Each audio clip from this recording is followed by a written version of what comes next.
Destination Bien-être, l'émission qui prend soin de vous avec Anaïs. Départ imminent sur Radio Grand Lac. Bonjour à tous et bienvenue sur Destination Bien-être. J'espère que vous allez tous bien. Je suis ravie d'être avec vous aujourd'hui. Aujourd'hui, je suis particulièrement heureuse de mon invité puisqu'il va nous parler d'une pratique très utilisée et très valorisée en naturopathie puisque elle vient stimuler la force vitale du corps. Donc c'est un outil qui est très précieux et qui n'est pas encore très connu, qui mérite vraiment d'être beaucoup plus connu. Il est un peu plus connu à l'étranger, notamment aux États-Unis. Donc j'ai le plaisir de vous présenter Thomas Chattelard. Bonjour Thomas. Bonjour à tous. Bonjour Anaïs.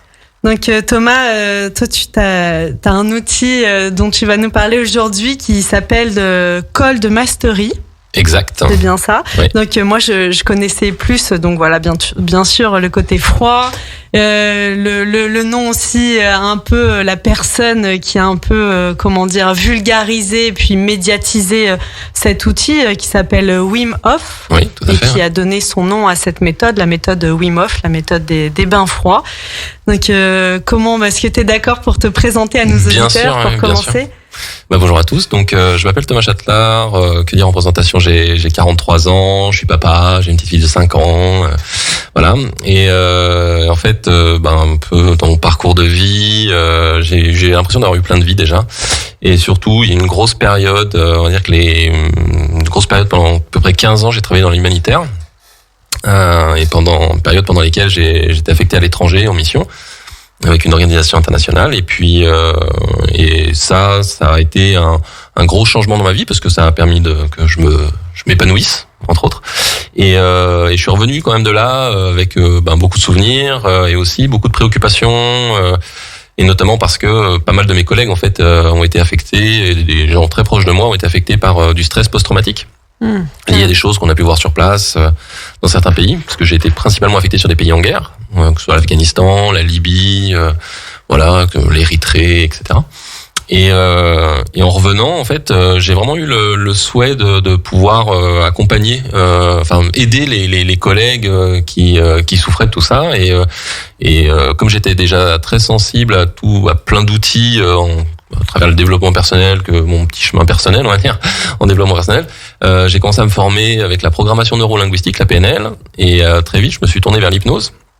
Et en fait, c'est en mettant le doigt dans l'hypnose que j'ai commencé à accompagner des gens de manière un peu informelle au début, et à travers ces accompagnements, je me suis retrouvé un jour en contact avec justement la méthode Wim Hof, qui est une méthode qui maintenant est très connue, grâce à Wim Hof. Enfin, très connue, tout est relatif. Oui, c'est vrai qu'après.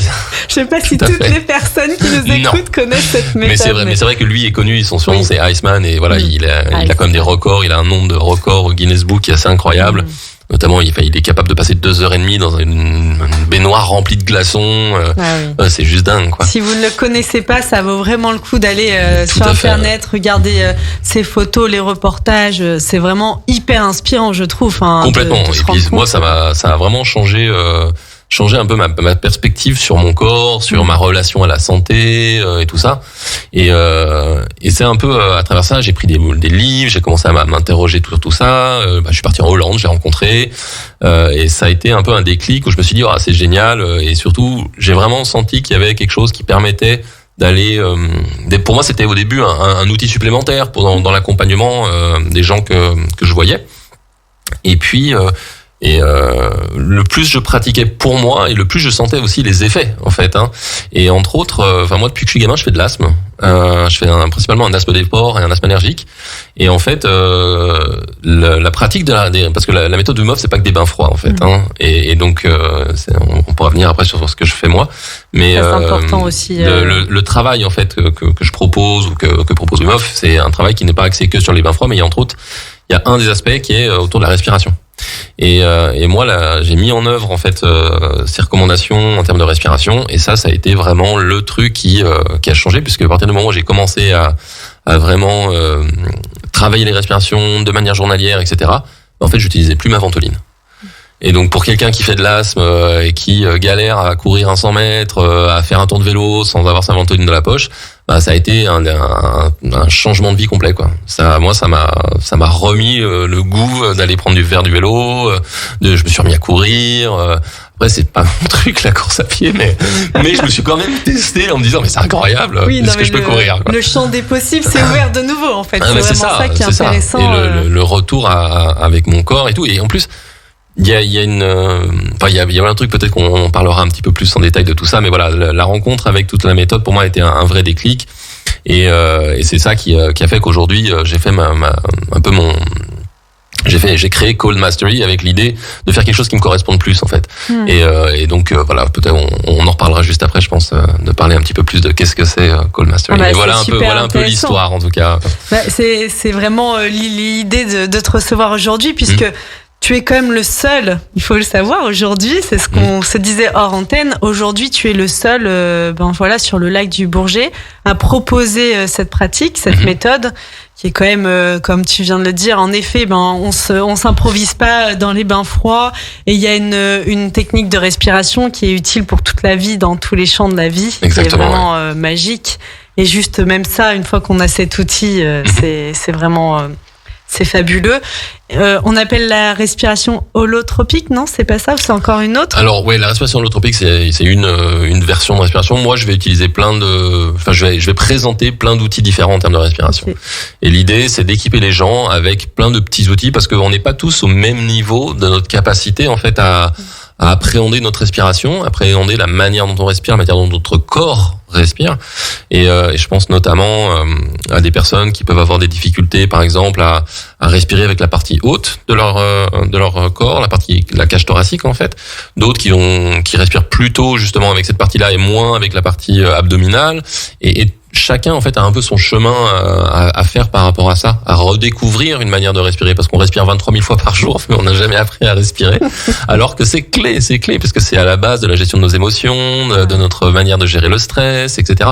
De toutes les fonctions vitales de notre organisme, aussi la bonne oxygénation de notre sang, donc bonne irrigation de tous nos organes vitaux. Totalement. Et ça booste notre système immunitaire de bien respirer en fait. Ça a été prouvé scientifiquement que avoir une pratique un petit peu intense de respiration plusieurs fois, au moins une fois par jour, mais de manière régulière, améliore en fait le système immunitaire et le renforce. Donc il y a vraiment plein de clés là-dedans, et ça demande vraiment pas énormément de temps de s'asseoir le matin au réveil et de faire quelques exercices. C'est dans le yoga, on en parle, les pranayamas du yoga tout le monde en parle depuis des millénaires, tous les gens qui pratiquent le yoga en parlent depuis des millénaires. Et on se rend compte seulement maintenant que c'est clé, à quel point c'est clé, et comment ça influence notre corps, notre système nerveux, toute notre vie en fait, et tourne autour de ça, et on n'a jamais appris ça. Je veux dire, quand on est gamin, moi je pense que ça serait un des premières choses à faire. C'est sûr, ouais. Comme tu dis, de nous montrer le chemin, c'est-à-dire que on ne le fait pas parce qu'on ne sait pas. Déjà, on ne sait pas l'ampleur sur la portée que ça peut avoir sur notre bien-être au quotidien. Aujourd'hui, on parle de plus en plus, là, depuis plusieurs années, du burn-out, de la fatigue, du stress. Ouais. C'est quasiment quelque chose qui fait partie de nos quotidiens à tous. Et la respiration, elle est tellement précieuse. Donc, tout simplement de guider les gens, de leur dire, en fait, il y a des outils. Des outils qui sont simples, que vous utilisez déjà, mais peut-être sans conscience et sans méthode, et juste une méthode, quelques clés, quelques outils, et c'est parti. Et en effet, le matin, on prend ce petit temps, ou un autre moment dans la journée si on préfère. Complètement, on a un petit temps pour soi le matin. Moi, j'ai des personnes qui me disent « Ah, mais le matin, j'ai pas le temps ». Je dis « Oui, ok, mais à un moment, vous allez aux toilettes dans votre journée. » Vous lavez les dents. Vous lavez les dents. Voilà. Alors, pour les dents, c'est plus difficile. Je déconseille de faire des exercices de respiration en même temps qu'on se brosse les dents. Mais sous la douche? Sous la douche, totalement possible. Au bureau, à un moment, on fait une petite pause, plutôt qu'aller voir des réseaux sociaux sur Internet, s'asseoir correctement dans son siège, et puis quelques exercices de respiration, et hop, en fait, on ancre dans notre corps le réflexe que, selon l'exercice qu'on fait, on va finalement calmer le corps, calmer le mental, et ce qui fait que le jour où on en a vraiment besoin, avec quelques respirations, notre corps il sait déjà ce qu'il faut faire, et hop, l'effet arrive, et on diminue en fait le niveau de stress, le niveau de l'anxiété, on dort mieux le soir, il y a plein d'éléments positifs. Ça fait penser à ce que tu dis aussi aux éléments. On parle en hypnose et puis en sophro, l'ancrage un peu. Exactement. C'est L'ancrage, ça, hein. c'est simplement amener un état spécifique et poser un marqueur au niveau du corps, au niveau du mental, qui soit lié à cet état spécifique. Un ancrage, on en vit déjà pas mal. C'est ce qu'on appelle une Madeleine de Proust, par exemple. C'est-à-dire qu'il y a une émotion qui existe, qui est liée à quelque chose de particulier de notre mémoire. Et ça, typiquement, c'est un ancrage. Donc l'idée, c'est qu'on est capable soi-même de se créer des ancrages, en fait. Une pratique régulière crée des ancrages. Donc en fait, la pratique régulière de la respiration va créer des mécanismes au niveau du corps, de réflexes en fait, où à partir du moment où on crée un état spécifique, un état mental, et au moment où la personne a besoin de retrouver cet état mental, elle va juste aller chercher ce qui a été associé à cet état mental. Ça peut, d'autres exemples d'ancrage, c'est par exemple des chansons qui nous rappellent des souvenirs, parce qu'on a vécu une émotion hyper forte avec une chanson, à un moment où il y avait une chanson qui tournait. Moi, j'ai un ancrage d'enfance, c'est des vacances à la presqu'île de Quiberon avec mes parents et The Final Countdown de groupe Europe passait à la radio beaucoup en ce moment-là. Et je sais que quand j'entends The Final Countdown, je me retrouve à Quiberon. T'es à Quiberon instantanément. Et ça, c'est un ancrage. Donc typiquement, les gens peuvent créer des ancrages aussi sur des choses comme des états émotionnels avec des exercices de respiration. Et en fait, en mettant en place les exercices de respiration de manière régulière, l'état qui se crée, si on le fait souvent, en fait, il revient très très rapidement avec juste quelques respirations après. Oui, c'est comme en fait on entraîne complètement notre cerveau, on embarque notre corps dans cet exercice, et une fois qu'il sait le chemin, ça va beaucoup plus vite. Tout à fait. On n'a pas besoin de pratiquer des heures. Le corps sait le chemin et il l'emprunte tout de suite à partir du moment où on lui donne le signe. Donc quand on arrive et qu'on a une interview, qu'on a un rendez-vous un peu stressant, une discussion qui peut être un peu stressante à la maison ou au travail, etc. Comme on a pratiqué les exercices juste avant la réunion ou même pendant, quelques inspirations, expirations lentes avec le ventre et hop, le corps il sait déjà ce qu'il faut faire, il fait redescendre tous les niveaux de stress et là ça se passe beaucoup mieux quoi. Bon, avant de venir à l'émission, tu t'es fait une petite respiration alors? Non, parce que tu m'avais déjà mise à l'aise et je savais que ça allait très bien se passer. Super. Donc cette respiration, juste tu vas nous en parler donc dans ce principe, ce que tu as mis en place, que tu as créé, Cold Mastery. Donc restez bien à l'écoute. Thomas Chatelaar va nous parler juste après ce petit instant musical. On va continuer et puis vous parler de cette pratique hors du commun qui se trouve juste à côté de chez vous, au bord du lac du Bourget. Destination Bien-être, l'émission qui prend soin de vous avec Anaïs. Départ imminent sur Radio Grand Lac. Vous êtes toujours sur Radio Grand Lac à bord de Destination Bien-être. Aujourd'hui, on vous parle de bain froid et de respiration avec Thomas Chatelaar. Donc Thomas, il va nous parler de son concept qu'il a appelé Cold Mastery. Donc comme je disais hors antenne, Thomas, je te disais 6 mois demain, et ça fait partie de mes projets d'ailleurs, j'ai envie de découvrir les bains froids avec toi, la respiration et tout. Comment ça se passe en fait? Comment ça s'organise? Alors en fait, moi j'organise des ateliers qui durent 2 heures. L'atelier il se décompose, on va dire, en 4 parties. Une première partie théorie, où je vais expliquer un petit peu les fonctionnements sous-jacents dans la respiration, l'exposition au froid. Après, ça dure à peu près une 30aine de minutes, on va dire. Les 30 minutes qui suivent, on va faire une méditation guidée. Donc je vais guider les gens qui sont là dans une petite méditation hypnotique pour qu'ils puissent se reconnecter à leurs ressources intérieures, à ce qui est important pour eux, afin que l'expérience qu'ils vont suivre, après le bain froid et les respirations, soit vraiment la meilleure possible pour eux et puis qu'ils puissent en tirer tout ce qu'il y a de plus intéressant. Donc quelque part qu'ils se connectent à un objectif qui les intéresse pour que ça leur serve vraiment dès la fin de l'atelier. Donc ça dure une 30aine de minutes de méditation guidée. Ensuite, on va faire une 30aine de minutes à nouveau de respiration, cette fois-ci. Là, où on va travailler différents types de respiration pour comprendre un petit peu comment ça fonctionne dans son corps. Et après, une série un peu longue sur une respiration spécifique, histoire de jouer avec les taux d'oxygène et de gaz carbonique dans le corps, en fait, un petit peu. Et ça crée un état, on va dire, un état méditatif, un état de calme à l'intérieur, qui va être super propice et vraiment intéressant pour l'exercice après, qui sera le bain froid en fait. Il faut savoir que le bain froid, donc c'est un bain qui va pas durer une demi-heure. On va rester quelques minutes dans l'eau, pas plus, surtout pour des débutants en fait. On peut rester plus longtemps dans de l'eau froide si on a la pratique, on a pratiqué déjà un peu, qu'on n'est pas seul aussi. C'est un entraînement. C'est un entraînement. Et moi, j'encourage les gens à y aller progressivement, à être à l'écoute de leur corps. J'ai partisan à dire d'une méthode qui est plutôt dans la douceur et l'accompagnement et l'écoute de soi. Donc c'est un peu ça. Par contre, en amont, au moment où les gens s'inscrivent, en fait, je vais leur envoyer un email avec en fait on va dire un peu un protocole à suivre pour que l'expérience soit la plus agréable, la plus bénéfique pour eux. Et entre autres, il y a des méditations guidées que je vais envoyer. Et ensuite, il y a un petit peu un protocole sur les respirations. Donc là, je suis en train de développer des petites vidéos que je vais essayer de mettre en ligne bientôt pour expliquer un peu les principes de respiration, de voir comment respirer. Et ensuite, un peu un guide aussi sur le froid. Et en fait, qu'est-ce qu'on peut faire déjà à la maison? Et un truc tout simple que je peux déjà expliquer là, si tu veux. Avec plaisir, vas-y. C'est simplement de finir quand on prend une douche, de baisser la température à la fin de sa douche progressivement. Donc l'idée, c'est pas je prends une douche chaude et à la fin je mets à fond le froid et je me fais un grand coup de froid. Ça marche aussi, c'est très sympa, mais ça aide pas les gens qui n'ont jamais en fait eu de contact avec l'eau froide, on va dire.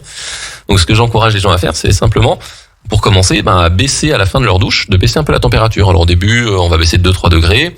Et puis, au fur et à mesure que les jours passent, on baisse un petit peu plus. On va passer 2-3 jours, je te vois en train de trembler déjà. Ça me donne des frissons, et en fait, on baisse la température. Mais on le fait progressivement. L'idée, c'est vraiment que ce chemin progressif, il va permettre au corps de s'adapter et d'apprendre, en fait, à repousser les limites qu'il est capable avant qu'il était capable de tenir en fait.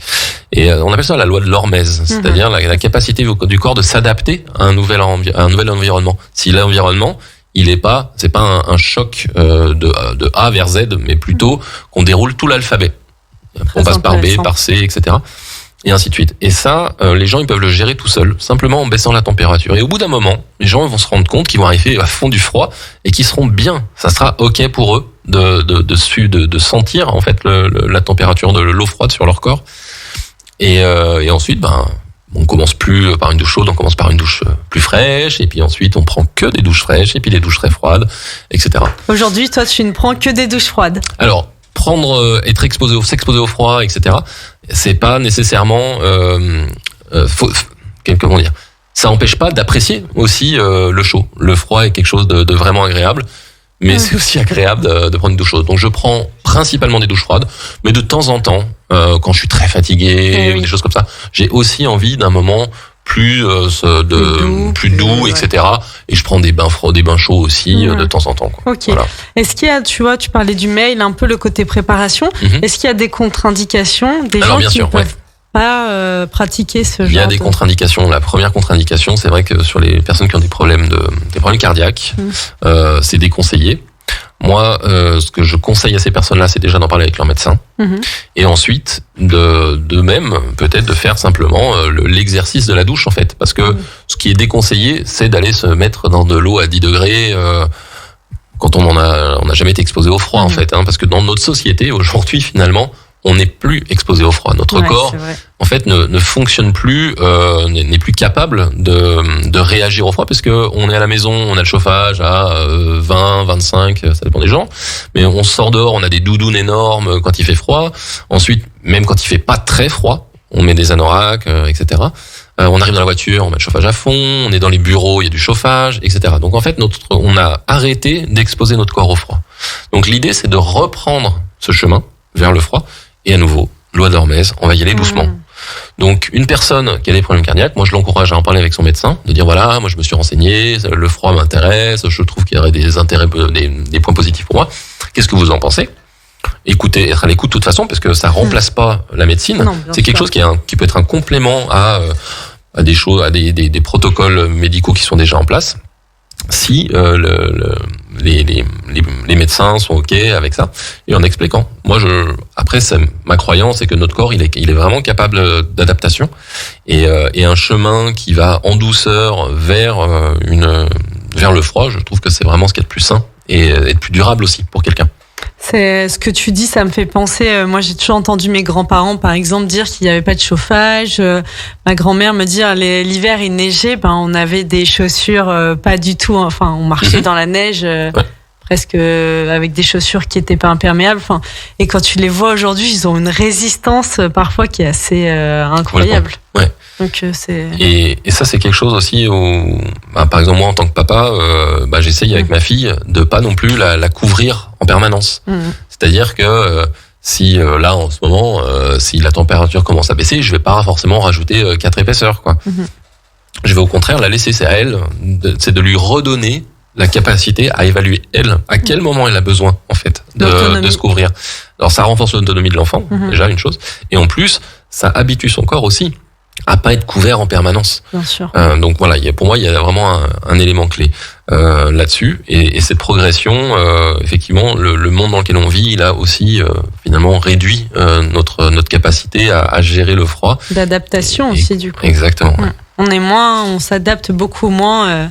Aux écarts, à notre environnement. Tout à fait.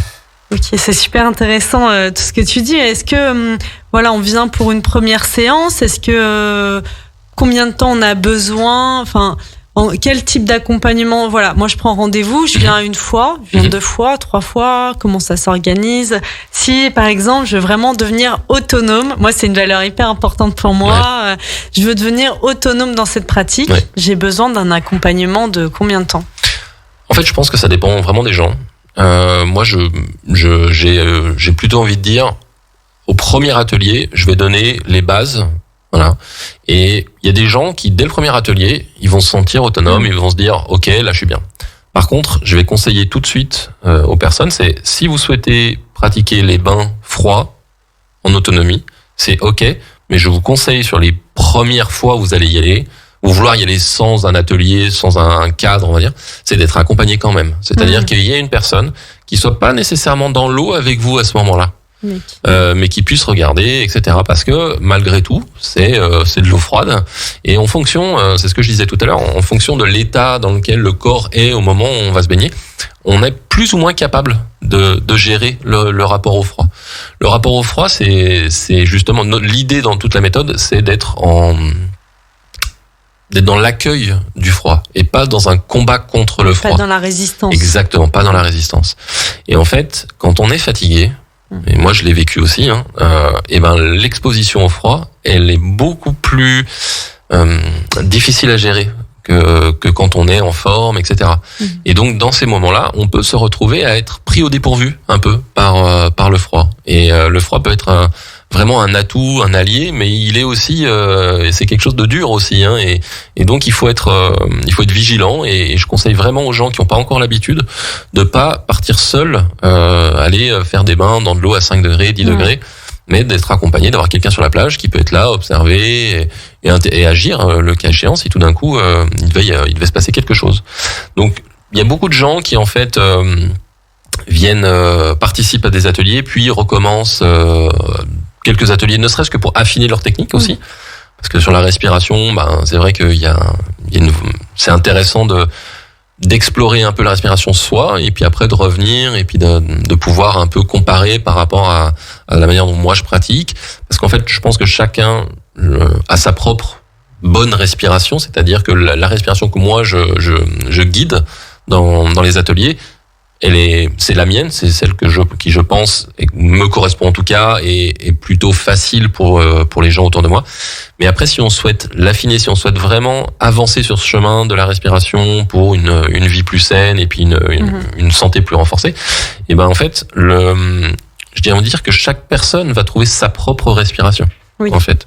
Et ça, pour moi, c'est clé. C'est que chacun fasse son chemin, et à un moment, en discutant, en revenant dans nos ateliers, on va pouvoir échanger là-dessus, échanger sur qu'est-ce que ça fait à l'intérieur. Tiens, moi j'ai plus ces sensations là, parce que quand on fait des respirations comme ça, qu'on vient jouer sur les niveaux d'oxygène, niveau de caisse harmonique, il se passe des sensations dans le corps, hein. Il y a vraiment des choses que ce soit des picotements, la tête qui tourne, tout ça c'est des choses normales, mais c'est vrai que au début ça peut surprendre et puis après tout d'un coup ça disparaît, on se demande pourquoi, etc. Donc ça permet des échanges. Oui, et puis de prendre confiance aussi. Exactement. C'est un nouvel outil, donc comment on s'approprie l'outil, Exactement. comment, dans ce que tu dis aussi, le côté le corps parle, il y a aussi beaucoup de choses, voilà, notre corps, il a une mémoire aussi de nos émotions, émotionnellement, je pense que la respiration, elle peut aussi libérer des choses, parfois, toi tu dois le vivre et accompagner ça, je suppose. Ouais, complètement. Il y a des là ce que moi je propose comme atelier, on fait pas une respiration qui est extrêmement poussée. Maintenant, la respiration, comme on parlait tout à l'heure des pranayama, du yoga, donc les pranayama c'est des exercices de respiration du yoga. Ces exercices de respiration, en fait, en fonction de la manière dont ils sont amenés, il y a certaines méthodologies qui peuvent carrément amener à une transe, en fait, à des états modifiés de conscience. Et on parlait de nirvana dans le yoga, dans l'histoire du yoga, il y a tout cet aspect de nirvana. Le nirvana, qui est peut-être un aspect transcendantal de conscience, etc. Et je pense que ces états de nirvana, ils sont atteints entre autres à travers la respiration. Mmh. Et donc, la pratique de la respiration, si elle est, je veux dire, contrôlée, bien guidée, etc., elle est intéressante, elle amène des effets positifs sur le corps, mais elle peut aussi amener des états modifiés de conscience. Donc on peut aller très très loin. C'est un chemin qui est très très très très long d'expérimentation, de découverte de soi, et de voir jusqu'où ça peut amener. Donc effectivement, après ça peut toucher, ça peut faire remonter les choses, ça crée des états. Bon, déjà ça crée un état de bien-être au début qui est vraiment incroyable. Oui, et puis quand tu dis état modifié de conscience, c'est vraiment, on vient, je trouve, expérimenter le champ des possibles, c'est-à-dire quelque chose, comme tu disais tout à l'heure, qu'on fait de façon innée, je ne sais plus combien de fois par jour, là tu disais. 23 000 fois pour une personne au repos. 23 000 fois par jour, sans trop réfléchir. Une fois qu'on s'y intéresse, on se rend compte que c'est un outil très très puissant, finalement, qui peut vraiment... Complètement. Oui, vraiment, là, on touche à une grande puissance qu'on n'aura peut-être jamais touchée dans d'autres pratiques auparavant. Tout à fait, ouais. Tout à fait. Donc quand on vient à tes sessions, une fois qu'on a fait toute cette pratique autour de la respiration, tu nous as expliqué le froid. Est-ce que dès le premier atelier, on va dans l'eau? Oui. Dès le premier atelier, on va dans l'eau. Et en fait, c'est ça qui est assez dingue, c'est que les gens se rendent compte. Il y a beaucoup de gens qui viennent en fait, qui sont curieux, qui sont intéressés, qui ont jamais pratiqué le froid, etc. Et qui ont malgré tout une certaine appréhension de l'atelier, même s'ils sont là et qu'ils viennent. Et ce qui est génial, c'est qu'au moment où ils quittent, ils ressortent du bain, mais ils ont tous un sourire, ils sont là, ils sont impressionnés d'eux-mêmes d'avoir réussi à faire ça. Et souvent, ce que je dis, c'est ok, on va se réchauffer un petit peu. Donc, on fait des petits exercices qui ressemblent à du tai chi pour se réchauffer doucement, parce que quand on sort de l'eau froide et que la température du corps a baissé, pour se réchauffer, en fait, il faut se réchauffer doucement, parce que si on fait circuler le sang trop vite dans les parties froides du corps, ça brûle, non? Le sang se refroidit, parce que quand on rentre dans l'eau froide, phénomène physiologique, vasoconstriction, nos vaisseaux se resserrent, le sang est concentré sur les organes importants. Donc ça, on est dans l'eau, et notre sang, il est principalement au niveau du thorax, et puis des viscères, tout ça, et au niveau de la tête. Et quand on ressort, le sang se remet à circuler. S'il se recircule trop vite, il se refroidit dans les membres, les jambes, les bras, et après il circule, donc il revient vers le cœur, et à ce moment-là, il refroidit toute la partie thoracique qui était préservée, qui était encore chaude. Donc c'est pour ça que les exercices on fait des petits exercices de tai chi que je guide pour que les gens en fait se réchauffent, mais doucement. Ah, c'est très intéressant. D'instinct, on aurait presque dit quelque chose. Il faut bouger dans tous les sens, etc. Et ça, il faut faire attention. Quand on rencontre une personne qui est en hypothermie, il faut pas la faire sauter dans tous les sens pour la réchauffer, en fait. Si elle est en hypothermie, il faut y aller tout doucement, se réchauffer. On se réchauffe, en fait, principalement en l'habillant, on lui veut boire des boissons chaudes, mais pas trop chaudes non plus, etc. Donc voilà, on fait des exercices comme ça. Mais oui, donc dès le premier bain, dès le premier atelier, on va rentrer dans l'eau. À savoir que on rentre dans l'eau et pas forcément pour très longtemps. Moi, les personnes qui débutent pour leur premier bain, je déconseille de faire plus de 2 minutes. Et ce qui est génial, c'est que les gens sont capables déjà de faire 2 minutes dans de l'eau qui fait 10 degrés, quoi. Et on va faire une petite pause de quelques minutes justement de musique. Tu vas nous expliquer. Moi, je suis curieuse, j'ai hâte que tu nous dises à combien de degrés on va le premier bain. Savoir Et si tout je de viens suite ou alors. pas. À tout de suite après cette courte pause musicale. Destination Bien-être, l'émission qui prend soin de vous avec Anaïs. Départ imminent sur Radio Grand Lac. Nous sommes toujours en compagnie de Thomas Châtelard qui nous parle de sa méthode Cold Mastery aujourd'hui, donc la méthode des bains froids et de la respiration. Donc Thomas, tu nous parlais tout à l'heure donc des possibilités de venir découvrir avec toi cette pratique et que lors du premier atelier qui dure 2 heures, c'est bien ça ? C'est ça. 2 heures. D'abord, dans un premier temps, on découvre la respiration. Tu nous expliques comment ça fonctionne et que dès la première session, on va dans l'eau. Exactement. Donc moi, ma question, elle était juste avant la petite courte pause. À combien de degrés est cette eau pour Alors, en moyenne ? les bienfaits du froid sur le corps, on va dire qu'ils commencent en dessous de 15 degrés de température d'eau. Ok ? Donc, ce sera en dessous de 15 degrés. Et la température, souvent, ce que je recommande pour des débutants, c'est 10-12 degrés. Voilà. Okay. Parce que ça reste bien froid quand même, mais pas non plus pas trop froid. Après, avec un peu de pratique, en fait, les gens peuvent se rendre compte quand ils commencent et qu'ils suivent, ils rentrent dans ce chemin d'expérimentation et de découverte en fait de la relation au froid. Qu'en fait, on peut, à partir du moment où on a fait 10 degrés, aller plus bas. C'est pas forcément plus difficile en fait. C'est l'écart se ressent, mais le gap, le pas en fait à franchir, il est déjà fait. C'est-à-dire, c'est vraiment le pas vers le froid. Et à partir de là, en fait, on peut descendre assez bas, quoi. Et du coup, dans le lac du Bourget, Oui. l'eau, elle est à combien en moyenne ? Oh bah au mois de janvier, on est à 6 degrés. Ah oui. La température du lac. Oui. Voilà. Donc si on commence courant octobre-novembre, on peut déjà avoir cette petite marge de progression qui est intéressante de se Tout dire à fait, ouais. Oui. ok, je commence là elle commence à baisser un peu, je sais pas, je me suis pas bien Ce week-end, elle était encore à 22. Hein, donc, oui. Ça peut être un début pour certains. Pour certains, c'est un début. Mais c'est pour ça que je leur conseille la douche, comme ça ils vont aller plus loin que 22 assez rapidement. Ouais. Et après, ils pourront nager toute l'année en fait. Et l'exposition au froid, la première fois, c'est combien de temps à peu près ? Donc oui, je disais c'est pas très long parce que c'est le début et qu'il faut y aller en douceur. Donc je conseille 2 minutes maximum, puisqu'en fait au-delà de 2 minutes, il n'y a pas d'avantage physiologique. Ce qu'on travaille avec l'exposition au froid, c'est finalement le principe de vasoconstriction, c'est-à-dire que notre corps, quand il est immergé quand il a froid, en fait, il resserre tous les vaisseaux autour des veines et tout ça, se resserre. Et donc, en fait, on fait travailler tous les petits muscles là qui sont autour. Et on les fait serrer, on va ressortir, ils vont se détendre. Et quand on va le faire plusieurs fois, de manière régulière, en fait, on vient muscler toutes ces parties-là de notre corps. Et quand nos vaisseaux ont été bien, les muscles autour de nos vaisseaux sont bien musclés, etc., finalement, ça aide à la circulation. Et un sang qui circule mieux, en fait, qu'est-ce qu'il fait ? Il facilite au cœur le travail. Et donc, un cœur qui a moins besoin de forcer, il bat moins. Donc, ça, c'est l'avantage global, en fait, dans le travail. Et ça, il n'y a pas besoin d'aller à plus de 2 minutes. Il n'y a pas besoin, en fait, de faire plus de 2 minutes. Donc, tout ce qu'on fait au-delà des 2 minutes, c'est plus un travail mental. C'est un travail envers soi sur, ok, je suis capable, mais c'est pas je suis capable et je cherche pas à dépasser, à être un warrior, etc.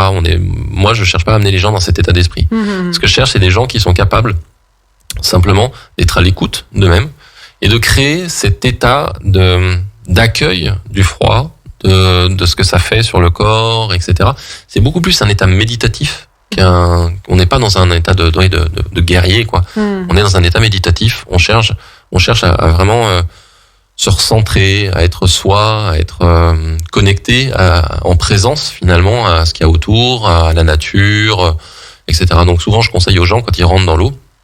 Donc, outre le fait de faire une grande expiration lente au moment où on s'immerge, ensuite, c'est de prendre un point, de fixer un point en face. Donc, ça peut être une bouée, ça peut être un point sur la montagne, un oiseau, etc. Et de rester sur ce point, de rester concentré sur ce point. Et plus ils restent concentrés, plus ils sont capables aussi, ensuite, de fixer leur respiration. Et de garder cette respiration lente qui est là et qui, en fait, vient établir ce calme nécessaire pour que ça se passe bien. Les 20 premières secondes, c'est un petit peu plus difficile.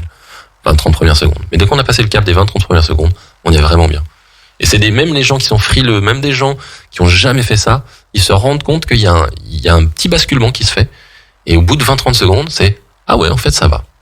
C'est très intéressant ce que tu dis sur le côté tempérament frileux. Et tu dois sans doute avoir des témoignages de gens qui se disaient frileux et aujourd'hui, avec cette pratique, ne le sont plus du coup. Tout à fait. Il y a des gens qui disaient, ah non, mais moi je sors pas sans doudoune, moi je me baigne pas en dessous de 28 degrés, etc. Et qui aujourd'hui, en plein hiver, ils sortent sans t-shirt. Ouais, c'est... Ah, pardon, sans t-shirt, en t-shirt. Ils sortent torse nu. Torse nu, se roule dans la neige. Voilà, on n'a plus besoin de doudoune et on baisse le chauffage à la maison parce que sinon on a trop chaud aussi. Oui, il y a tout. Même si l'apprentissage du froid a comme effet secondaire de mieux appréhender le chaud aussi. D'accord. En fait, on est plus capable finalement de réguler notre température. De supporter aussi des chaleurs intenses sans doute. Tout à fait. Ah, c'est intéressant. Oui. Oui, parce que les deux sont liés. D'ailleurs, souvent les gens qui sont frileux ou supportent très bien le chaud, mais à l'inverse, les gens, il y en a qui, c'est le côté régulation été, hiver. C'est là simplement, on augmente la capacité de notre corps à se réguler, à réguler sa température et à s'adapter. Et en fait, il gagne sur tous les tableaux. Donc donc là c'est le premier atelier. Après, donc t'expliquais quand on sort de l'eau, il y a ce moment de réchauffement qui doit se faire en douceur. Voilà, on fait un petit moment de réchauffement en douceur avec des exercices de style de tai chi, des choses comme ça. Et surtout, ce que je conseille aux gens ensuite, c'est de retourner dans l'eau et de faire une deuxième petite session. Parce qu'en fait, la deuxième fois, elle est beaucoup plus facile. Alors, pour une première raison, parce que le choc thermique est moindre, puisque notre corps s'est déjà un peu refroidi. Donc, on y retourne, mais c'est à nouveau, on cherche pas à y passer 5 minutes. L'idée, c'est juste un petit passage dans l'eau. À ce moment-là, moi, j'encourage ceux qui le souhaitent, c'est de se mouiller aussi le visage et la tête, parce que là, ça met vraiment un petit coup de fouet et on ressort vraiment avec la banane, avec le sourire. Ça augmente le niveau d'énergie, quoi. On ressort, mais dynamisé, c'est juste incroyable. Moi, c'est le moment que je préfère, en fait. C'est de retourner dans l'eau, plonger, m'immerger complètement. Et ressortir, revitaliser. Et ça, c'est entre autres parce que le corps sécrète de l'adrénaline au moment où on se plonge dans l'eau. Et le deuxième coup, quand on a l'eau sur le visage, là, la poussée d'adrénaline est assez importante. Et quand le corps sécrète de l'adrénaline, il sécrète aussi en parallèle, il fait sécréter de la sérotonine, qui est notre hormone du bonheur. Notre ami aussi pour la nuit. Exactement. Et donc, tu parlais du sommeil tout à l'heure. Ouais. Donc en fait, les effets sont vraiment intéressants de replonger, de juste bien sentir ce coup et d'avoir cet effet là d'adrénaline et de sérotonine. Et c'est vraiment une des choses qui m'a été dite par les gens qui ont pratiqué ça avec moi, c'est le fait que ils dorment mieux le soir, que leur sommeil est amélioré, et qu'ils se sentent vraiment bien après l'effet il est prolongé sur plusieurs jours. En plus, on vient vraiment travailler sur quelque chose de fond, quoi.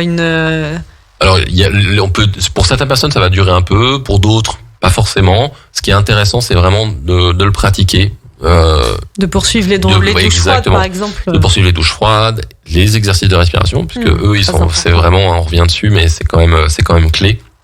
Notamment pour le bain aussi, puisque quand on arrive dans le bain, ce qui est important, c'est vraiment de se concentrer sur sa respiration et d'être dans une respiration lente, une respiration abdominale, qui vient en fait l'expiration lente sur une respiration abdominale, c'est elle qui vient travailler notre système nerveux parasympathique. Donc notre système nerveux qui active le calme, qui active la digestion, qui active ces choses-là. Et cette respiration-là, quand elle est bien activée sur la pratique tous les jours, on peut la mettre en œuvre beaucoup plus facilement aussi quand on est dans le bain en fait. Et c'est des pratiques que donc toi, quand tu animes tes ateliers, tu fais ça plutôt le matin, l'après-midi, en fin de journée? C'est une très bonne question, parce qu'en fait, on fait ça plutôt le matin. Moi, mes ateliers, la plupart du temps, c'est de 10h à midi. Par contre, je recommande aux gens de venir à jeun. Parce qu'en fait, la respiration qu'on met en œuvre, c'est une respiration où on va justement travailler la respiration abdominale et la respiration thoracique. Donc en fait, on va jouer avec notre diaphragme. Le petit déjeuner, il peut être un peu bousculé. Voilà, et c'est pas forcément très agréable d'avoir le diaphragme qui appuie sur les viscères, qui fait des pompes sur les viscères. Donc je conseille aux gens de venir à jeun ou d'avoir déjeuné suffisamment tôt pour être déjà dans un processus, dans la fin du processus de digestion et surtout déjeuner léger, quoi. Si les gens ils ont l'habitude de faire des saucisses le matin avec une plâtrée de riz, je leur déconseille ce jour-là. Ils vont se rappeler de l'expérience. Tout à fait. Donc en fait, de manger très léger, voire de venir à jeun. Et idéalement, à jeun, c'est très très bien. Moi, je suis pratiquant de jeûne intermittent, donc en fait, j'ai l'habitude de plus manger le matin. Et c'est vrai que souvent, à la fin de l'atelier, on fait tous un pique-nique. On amène tous notre petit thermos avec nos tisanes, nos thés, etc. Donc on découvre aussi les tisanes des autres, etc. C'est très sympa.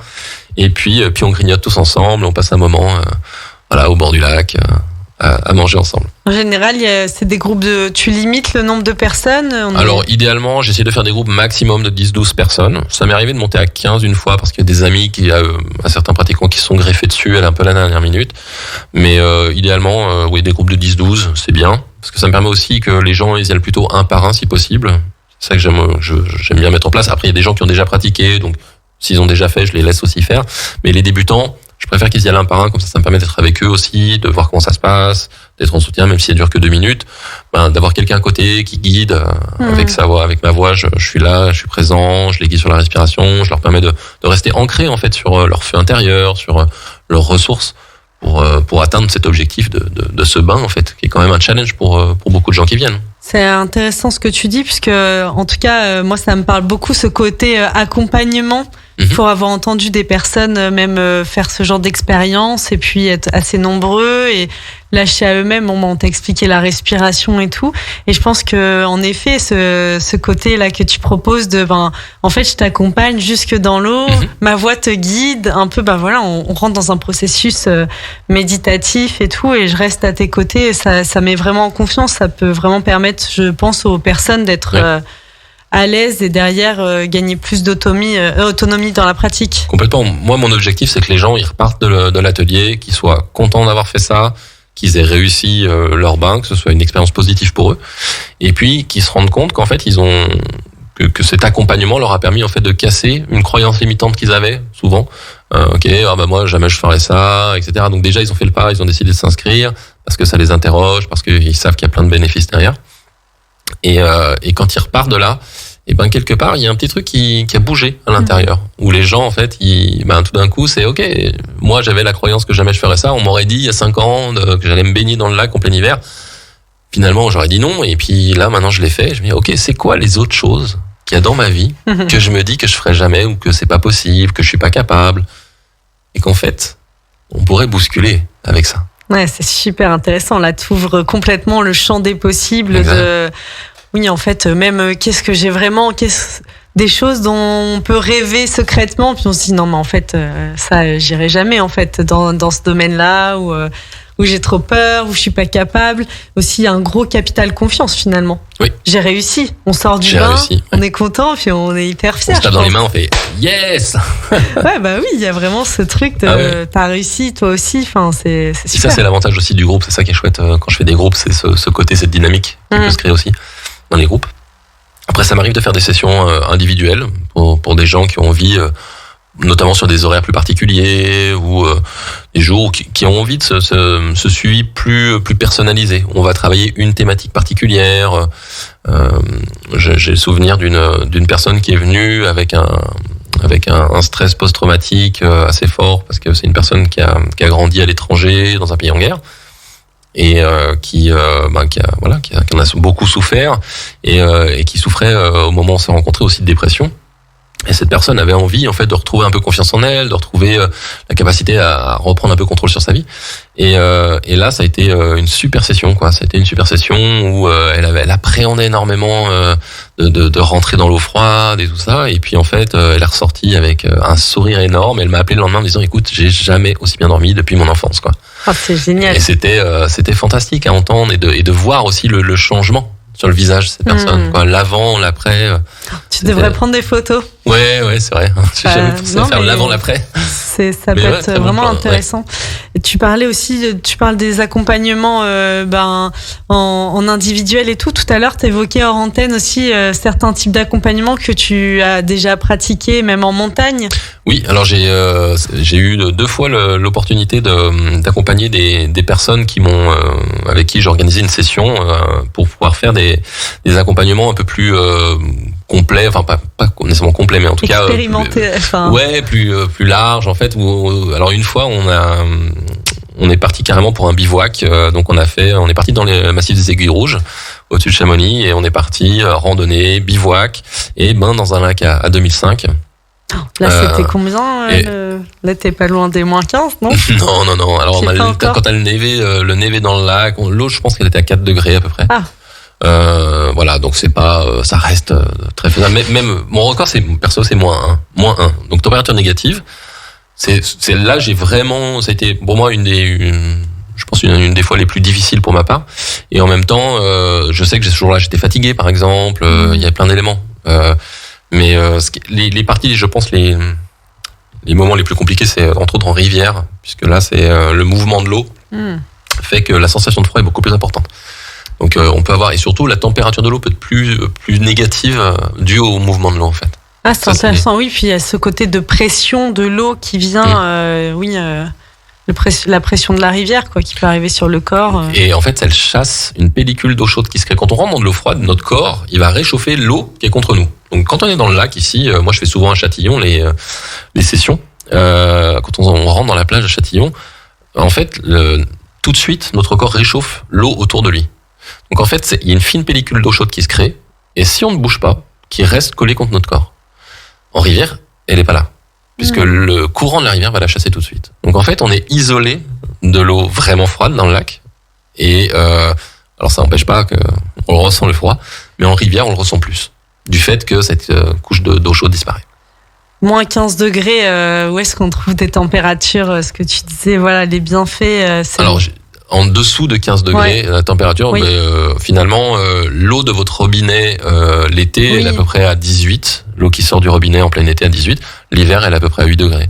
Ah oui, quand même. Donc en fait, on peut pratiquer à la maison pour des gens qui, par exemple, ont pas mal d'appréhension ou ont des soucis de circulation sanguine, etc. En fait, je peux leur conseiller, c'est déjà de commencer avec de l'eau froide dans une bassine, mettre les pieds et les mains progressivement. Et déjà, on commence. Donc après, de l'eau froide, on va en montagne autour d'ici. On est quand même dans une très belle région où il y a des lacs, des cascades. Moi, je pratique aussi régulièrement dans Val-Romay. On a plein d'endroits magiques où je peux emmener mes stagiaires faire des sessions dans des endroits secrets. Et le côté, 8 degrés, mais là, tu parlais de la rivière, la douche, c'est pareil. Du coup, on n'a pas ce côté... Tout à fait. Oui, on n'a pas la petite pellicule d'eau chaude. Non. Mais oui. Ouais, c'est pas si facile, finalement. Non, c'est pas si facile, mais comme on peut contrôler, en fait, le débit, on contrôle la zone aussi qu'on touche. Bien sûr. Ça permet aussi d'y aller progressivement. T'accompagnes donc beaucoup à Châtillon, tu disais, c'est ça? Oui. Il y a d'autres endroits que t'aimes bien où tu vas, où tu proposes des ateliers, où t'emmènes les gens? Donc moi j'ai fait j'organise des sessions principalement à Châtillon, dans le Val-Romay. J'en ai fait quelques-unes à Brison aussi. Et puis ça m'est arrivé de partir au lac de Paladru aussi pour un groupe qui m'avait demandé. Et puis dans le Mont Blanc, dans le massif du Mont Blanc. Et par exemple, la plage d'Aix, tout ça pour l'instant? Alors plage d'Aix, j'ai pas eu deux fois. J'ai fait des ateliers sur la plage d'Aix, mais j'ai pas eu comme moi je suis plus sur le nord du territoire, je suis plus proche de Châtillon et j'adore en fait cette plage en gravit au bout du port du lac, au bout du port de Châtillon. C'est vraiment un endroit que je trouve magique, donc je me sens très très bien là-bas. Maintenant, je suis aussi si j'ai des demandes, je m'adapte et puis on peut se déplacer, voire même aller plus loin si les gens ont envie, ils ont un endroit en particulier. C'est possible. Oui, parce que tu peux constituer des groupes. Si par exemple on t'appelle pour on est déjà un groupe de 4-5, c'est quelque chose qui est tout à fait possible, ouais. Qui peut être sympa aussi. Si le vous petit voulez challenge de fin d'année. Challenger vos amis. Les copains, j'ai une super idée. Et patron, j'ai une bonne idée là, ça vous dirait qu'on organise ça? Ouais, c'est très intéressant. Si tu parlais d'esprit d'équipe pour les entreprises. Ah ouais, il y a un côté comme ça, un peu de challenge qui est assez intéressant. Donc dans les événements que tu proposes, donc est-ce qu'il y a des niveaux? Par exemple, on n'est jamais venu à tes ateliers, il y a un niveau 1, niveau 2 où on s'inscrit n'importe. Alors pour l'instant, j'ai pas de niveau. J'ai mes ateliers en fait, et après je m'adapte un peu au niveau en fonction des personnes. Maintenant, ce que je veux organiser, c'est d'avoir que des gens qui ont déjà fait quelques ateliers, on puisse organiser des sessions sur peut-être 1 ou 2 jours avec d'aller chercher par exemple des lacs gelés ou des choses comme ça, des parties plus froides, d'aller se challenger un petit peu plus et voir des week-ends avec d'autres praticiens pour aller mixer peut-être une partie yoga, une partie bien froid, ou d'autres choses, peut-être avec plus de l'hypnose pour faire un peu des week-ends de travail sur soi, des choses comme ça, et aller justement continuer à travailler toutes nos croyances limitantes, toutes ces choses qui peuvent Ouvrir le champ des possibles voilà. Un peu plus à chaque fois. Dans les prochains événements que tu as en tête, il y a déjà des dates? Alors j'ai 2 dates pour des ateliers en fin d'année déjà. J'ai une date le 14 novembre, dimanche 14. Donc là, les 2 ateliers prévus, c'est les dimanches, c'est facile, c'est les ateliers de mi-mois là. 14 novembre et 12 décembre de tête. Et donc ça se passera à Châtillon normalement, de 10h à midi. On peut retrouver ça sur mon site coldmastery.com. Voilà. Et là, c'est des ateliers comme tu viens de nous évoquer, nous décrire. Si on veut s'inscrire, comment ça se passe? On te retrouve où? Est-ce que tu es présent sur les réseaux? Oui, on vous retrouve sur les réseaux sociaux. Je suis présent sur Facebook, Instagram. J'ai un site internet, tout sous coldmastery.com. Et puis là, vous m'envoyez un email, vous me téléphonez, mes contacts sont dessus. Et puis on réserve, vous réservez votre session. Et puis voilà. On peut réserver en ligne directement? Ouais, par mail simplement. Ouais, j'ai une feuille de contact. Les gens peuvent notifier, me dire quelle date ils veulent. Et puis je les inscris. Cold, ça s'écrit COLD. Mastery, MASTERY.com. C'est ça. Cold Mastery, tout collé. Et voilà. Qu'est-ce que ça veut dire? Ça veut dire la maîtrise du froid. Oh, la maîtrise du froid. Donc on sera diplômé d'un master en froid après la pratique avec toi. Ça. Super. Est-ce que y a d'autres choses pour le début de l'année prochaine que tu as déjà projeté? Tu nous as parlé un peu des week-ends que tu voulais mettre en place. Ouais, j'ai pas encore j'ai pour le début de l'année, j'ai pas encore au début de l'année prochaine, j'ai pas encore de date pour le début de l'année prochaine. Là, je vais regarder prochainement, c'est un peu de mes objectifs là dans les jours à venir. Puisque là, je sors du salon Bifit, donc j'ai plein de contacts et notamment des gens qui me demandaient des sessions en semaine. En semaine, ah oui. Donc là, je vais mettre quelques dates avant la fin de l'année sur des sessions en semaine. Je vais réfléchir aussi à ces histoires de week-end pour pouvoir organiser quelque chose, parce que j'ai aussi eu de la demande pour ça, et notamment pour aller un petit peu sur des choses un peu plus challenging pour des gens qui pratiquent déjà. Et puis voilà, on verra. Mais tout ça sera en ligne. Moi, ce que je propose aux gens qui veulent avoir le maximum d'informations et surtout pouvoir réserver rapidement quand ça se remplit, c'est de s'inscrire sur ma newsletter. Donc ça, au niveau, toujours sur mon site. Oui. Et ceux qui s'inscrivent, en fait, je leur envoie tout de suite une petite méditation guidée que j'enregistre, une méditation que j'ai enregistrée, et puis qui permet de se reconnecter à son lieu ressource, cet endroit un peu protégé à l'intérieur. Super. Est-ce que sur les réseaux aussi, tu es un peu actif? On peut suivre tes différents événements? Oui. Bien sûr, ouais. Super. Vous pouvez déjà avoir des photos aussi pour ceux qui se questionnent, aussi voir un peu comment ça s'est passé. Ouais. Donc, on te retrouve sur Thomas Châtelard ou c'est Cold Mastery aussi? Alors, Cold Mastery, vous pouvez trouver à travers mon nom et en tapant aussi Cold Mastery, je pense que on trouve On le trouve. On le trouve facilement, super. Ouais. Et pour en termes de tarifs, on doit prévoir à peu près combien Alors un atelier, c'est 40 € pour 2 heures. Pour 2 heures. Par personne. Super. Bon, je crois qu'on dispose de toutes les informations. Ouais. Tu nous as vraiment donné le goût de la découverte et ce côté repousser les limites. C'est vraiment très très inspirant. Donc j'invite tous les auditeurs à venir expérimenter, vivre cette expérience. Je te remercie Thomas pour ce bel échange. Merci Anaïs. Je te dis à très bientôt. À très bientôt. Bel après-midi à tous.